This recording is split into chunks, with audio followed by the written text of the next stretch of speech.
बँकेच्या अनागोंदी आणि जो काही गैरव्यवहार झालेला आहे, भ्रष्टाचार झालेला आहे, या संदर्भात गेली 3 महिने झालं स्वाभिमानी स्वराज्य सेनेच्या वतीनं उपनिबंधक सांगली, विभागीय सहनिबंधक कोल्हापूर आणि सहकार आयुक्त यांना आम्ही निवेदनं दिलेले आहेत।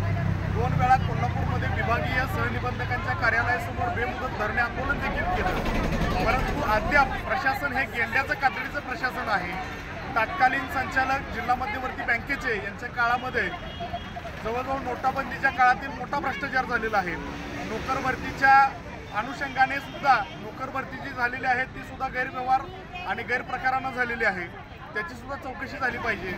आणि इतर जो घोटाळा आहे, जवळजवळ 1100 कोटीच्या आसपासचा घोटाळा आहे, तर त्याची सुद्धा चौकशी करून त्यांच्यावरती फौजदारी स्वरूपाचे गुन्हे दाखल झाले पाहिजेत। ही आमची मागणी आम्ही गेली 3 महिने झालं करत आहोत, परंतु प्रशासन या मागणीकडे दुर्लक्ष करत आहे। माझी मागणी अशी आहे की तात्काळ सांगली जिल्हा मध्यवर्ती बँकेवरती प्रशासक नेमण्यात यावेत। जे दोषी संचालक आहेत, जे अधिकारी आहेत, त्यांच्यावरती फौजदारी स्वरूपाचे गुन्हे दाखल झाले पाहिजेत आणि त्यांच्याकडून वसुली झाली पाहिजे।